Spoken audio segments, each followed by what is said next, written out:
কালকে ফের রাত্রিরে খাওয়া দাওয়া করে সব শুয়েছে, একই ঘরে শুয়েছে স্বামী স্ত্রী দুজনে।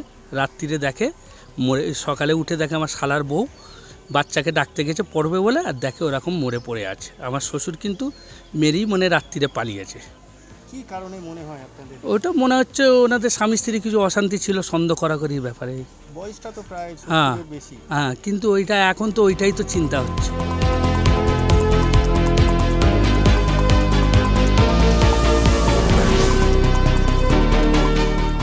টুকটাক হতো স্বামী স্ত্রীর মধ্যে, তার ভিতরে কী হতো কি এটা আমাদের পক্ষে বলা সম্ভব নয়।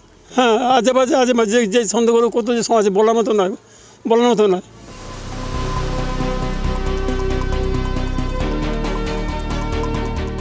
অস্ত্র কিছু পাওয়া যায়নি, কিন্তু খালি একটা মোবাইল পাওয়া গেছে, যেটা ওর মায়েরই মোবাইল, ছোট মোবাইল, একটা মোবাইল পাওয়া গেছে।